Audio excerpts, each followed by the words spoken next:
ರಾಜಕೀಯ ಆಯ್ಕೆ ಮಾಡ್ಕೊಂಡ್ರಿ. ಎಲ್ಲೋ ಒಂದು ಕಡೆ ನೀವು ಒಂದು ಪಕ್ಷದ ತತ್ವ ಸಿದ್ಧಾಂತನ ಎಕ್ಸೆಪ್ಟ್ ಮಾಡ್ತೀರಾ? ಹಾಗಾದರೆ ರಾಜಕೀಯ BJPಗೂ ಸೇರ್ಬೋದಿತ್ತು, JDSಗೂ ಸೇರ್ಬೋದಿತ್ತು. ಪ್ರಾದೇಶಿಕವಾಗಿ ನೀವೇ ಒಂದು ರಾಜಕೀಯ ಪಕ್ಷವನ್ನು ಟ್ರಾನ್ಸ್ಜೆಂಡರ್ ಕಮ್ಯುನಿಟಿಯಿಂದ ನೀವೇ ಕಟ್ಬೋದಿತ್ತು. ಆ ಒಂದು ಸಾಹಸನೂ ಮಾಡ್ಬೋದಿತ್ತು. ಆದರೆ ಬೇರೆ ಒಂದು ಪಕ್ಷದ ಸಿದ್ಧಾಂತವನ್ನು ಒಪ್ಪಿ ಆ ಪಕ್ಷಕ್ಕೆ ನೀವು ಬದಲಾಗಿ ಅದು ಪವರಲ್ಲಿರುವಂಥ ಪಾರ್ಟಿಯಲ್ಲೇ ಇದ್ದೀರಾ ಇವತ್ತು. ನಾನು ಕಾಂಗ್ರೆಸ್ ಪಕ್ಷದಲ್ಲಿ ಜಾಯಿನ್ ಆದಾಗ ಕಾಂಗ್ರೆಸ್ ಪಕ್ಷ ಪವರ್ದಲ್ಲಿ ಇರಲಿಲ್ಲ. ಸೊ ನಾನು ಸೇರಿಕೊಂಡಿದ್ದು 2018ರಲ್ಲಿ ಕಾಂಗ್ರೆಸ್ ಪಕ್ಷಕ್ಕೆ ಬಂದಿದ್ದು. ಸೊ ಇವನ್ ಇಂಡಿಯನ್ ಯೂತ್ ಕಾಂಗ್ರೆಸ್ ಆಗಿ ಕರ್ನಾಟಕದಲ್ಲಿ ಬೆಂಗಳೂರು ನಾರ್ತ್ ಡಿವಿಷನ್ಗೆ ನಾವೊಂದು ಜನರಲ್ ಸೆಕ್ರೆಟರಿಯಾಗಿ ಬರ್ತೀನಿ. ಅದಾದ ಮೇಲೆ ನನ್ನ ಪಾರ್ಟಿ ಗುರುತಿಸಿ, ನನ್ನ ಕೆಲಸಗಳನ್ನು ಗುರುತಿಸಿ, ನನ್ನ ಹೋರಾಟಗಳನ್ನು ಗುರುತಿಸಿ ನನ್ನ ಸ್ಟೇಟ್ ಸೆಕ್ರೆಟರಿಯಾಗಿ ಮಾಡ್ತಾರೆ.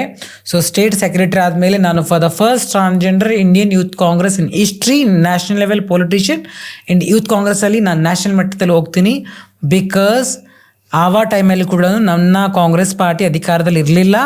ಸೊ ಕಾಂಗ್ರೆಸ್ ಪಕ್ಷ ಮೇಯ್ನಾಗಿ ಸೇರೋಕ್ಕೆ ಕಾರಣ ಏನಂತಂದರೆ ಪಾರ್ಟಿಯ ಸಿದ್ಧಾಂತಗಳನ್ನು ಬಹಳ ಇಂಪಾರ್ಟೆಂಟ್ ಅನ್ನಿಸ್ತು, ಮುಖ್ಯ ಅನ್ನಿಸ್ತು ನನಗೆ.